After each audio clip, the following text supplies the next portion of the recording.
If you care about how people actually survive brutal winters before central heating, you're in the right place. On Warfield Prepper Chronicles, we focus on methods that were tested under pressure, not theory. If this kind of deep historical survival knowledge matters to you, subscribe to the channel, like the video, and leave a comment with what period you want covered next. Now, let's get straight to the substance. Great War Eiderdowns were engineered for cold rooms, not comfort marketing. During the First World War, Eiderdowns were not luxury bedding in the modern sense. They were thermal tools designed for unheated barracks, drafty farmhouses, and requisitioned stone buildings with no insulation. An authentic Great War eiderdown used densely packed down, usually eider or goose, stitched into small baffles to prevent cold gaps.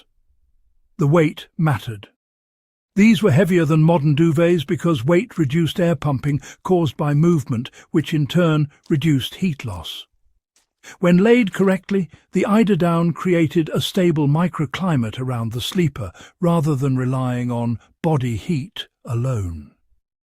In practical terms, if you're sleeping in an old house, cabin or stone structure today, a heavier down layer performs better than multiple light blankets. The goal is to stop air movement, not stack fabric endlessly. Down density and loft were managed deliberately to trap still air. Great War-era down filling was packed tighter than most modern bedding. Less loft but higher density meant the trapped air stayed still. Still air insulates.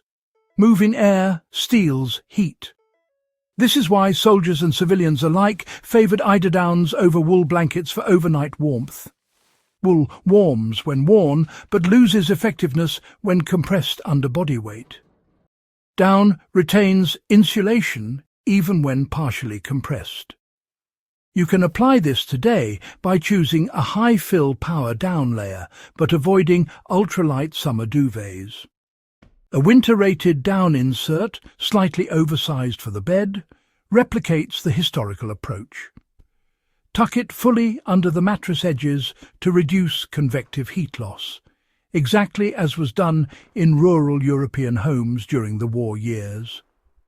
Layering strategy mattered more than thickness alone. Historical records show eiderdowns were rarely used alone. They were placed over a wool blanket or quilt, not under it. The wool handled moisture and initial warmth, while the down handled long-term heat retention. Moisture management was critical because damp bedding loses insulation fast in unheated rooms. A modern equivalent would be a wool or heavy cotton blanket directly on top of the sleeper, followed by the down layer. This reverses modern habits but matches historical practice. If you've ever woken up warm but clammy, this layering order solves that problem by letting wool absorb moisture before it reaches the down. Bed placement and structure amplified the eiderdown's effectiveness. In unheated structures, beds were positioned away from exterior walls and raised off the floor. Cold floors acted as heat sinks. Even a few inches of elevation mattered. Straw mattresses, rope beds, or thick wooden frames reduced conductive heat loss. To apply this now, elevate your sleeping surface if you're in a cold building. A wooden pallet, thick rug, or insulating foam under the mattress replicates historical solutions. Pair this with a down layer, and you'll notice a measurable difference in overnight warmth without burning extra fuel. Nighttime sealing techniques reduced heat loss dramatically. Great War households sealed the bed environment.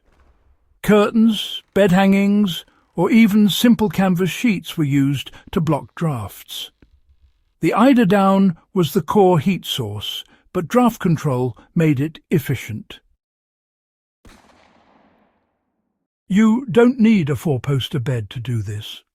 Hanging a heavy curtain near the bed, blocking window drafts, or even pitching a breathable fabric canopy recreates the same principle. The down works best in a confined air volume, not an open, drafty room. Maintenance routines kept Eiderdowns functional for decades. Down bedding was aired regularly, never stored damp, and beaten lightly to redistribute fill. This preserved loft and prevented clumping.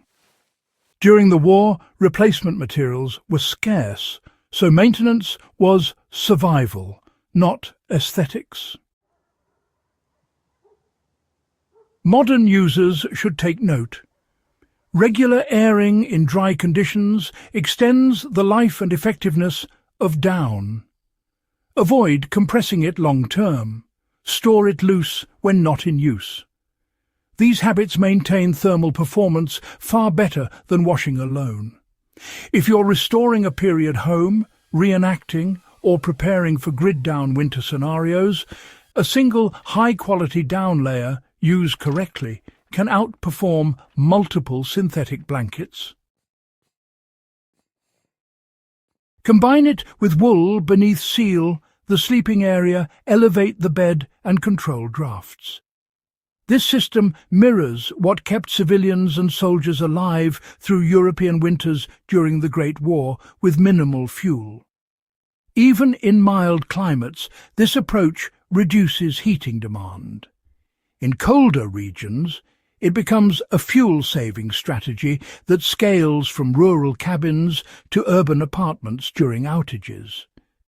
If this kind of historically grounded survival knowledge is valuable to you, make sure you're subscribed to Warfield Prepper Chronicles. Like the video, leave a comment with your thoughts or additional sources, and share this with anyone serious about history, preparedness, and real-world cold-weather living.